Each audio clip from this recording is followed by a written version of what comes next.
नामक एक कसाई रहता था। भले ही वह पेशे से कसाई था और मांस बेचता था, लेकिन वह भगवान विष्णु का परम भक्त था।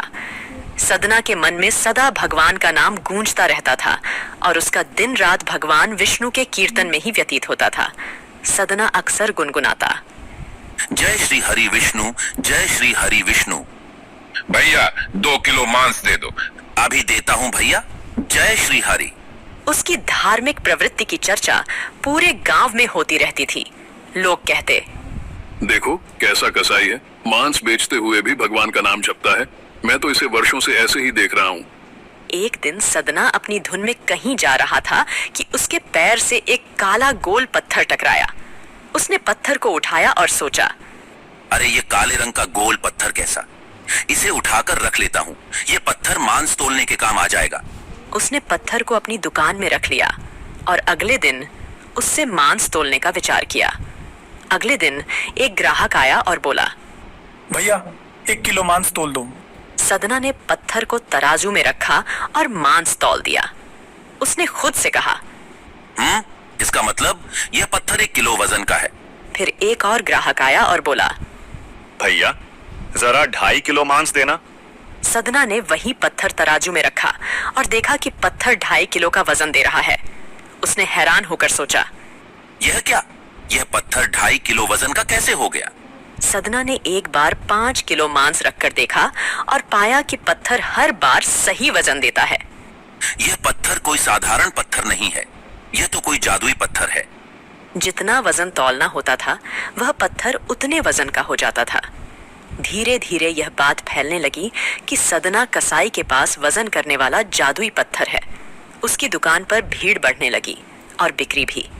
एक दिन गांव के पंडित जी ने भी इस पत्थर के बारे में सुना। हालांकि वह ऐसी जगह नहीं जाना चाहते थे जहां मांस बिकता हो, लेकिन भक्तों ने जब पंडित जी को पत्थर के चमत्कार के बारे में बताया तो उनके मन में उसे देखने की उत्सुकता जाग गई। पंडित जी, आप नहीं जानते, उस सदना कसाई के पास एक जादुई पत्थर है जो अपना वजन सामान के अनुसार बदल लेता है। एक बार चलकर देख लीजिए, आप चकित हो जाएंगे।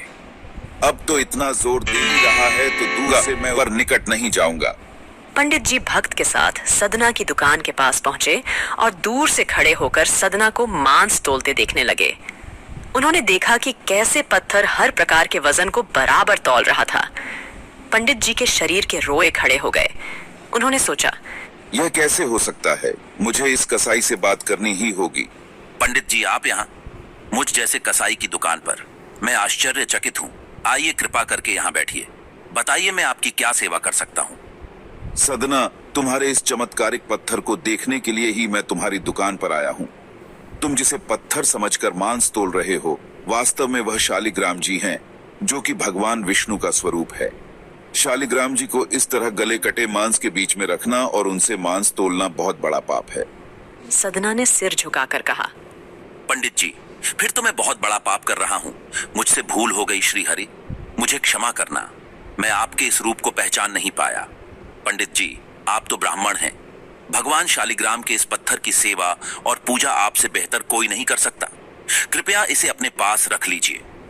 सदना, भगवान शालिग्राम की सेवा करने का अवसर मैं कैसे ठुकरा सकता हूँ? लाओ मैं इसे ले जाता हूँ। पंडित जी ने शालिग्राम पत्थर को बड़े सम्मान के साथ घर लाकर उसकी पूजा अर्चना शुरू कर दी। कुछ ही दिनों बाद एक रात श्री शालिग्राम जी पंडित जी के स्वप्न में आए और बोले, हे ब्राह्मण, मैं तुम्हारी सेवा से प्रसन्न हूँ, लेकिन मुझे उस कसाई के पास वापस छोड़ाओ। हे प्रभु, क्या मुझसे आपकी पूजा में कोई त्रुटि हो गई है? नहीं ब्राह्मण, तुम्हारी पूजा मुझे अच्छी लगती है, लेकिन सदना जो हर समय मेरा नाम जपता रहता है मुझे अत्यंत प्रिय है। उसकी भक्ति निस्वार्थ है और वह मुझे सच्चे प्रेम से याद करता है, इसलिए मैं उसके पास रहना चाहता हूँ। ठीक है प्रभु, जैसी आपकी आज्ञा। मैं कल ही आपका यह स्वरूप उस कसाई को सौंप दूंगा। अगले दिन पंडित जी सदना के पास गए और उसे सारी बात बताई। सदना, तुम महान हो। भगवान विष्णु ने स्वयं तुम्हारे पास रहने की इच्छा जताई है। वे चाहते हैं कि उनकी यह शिला तुम्हारे पास ही रहे और वे तुम्हारी सेवा का लाभ उठाएं। सच पंडित जी, प्रभु श्री हरि ने ऐसा कहा।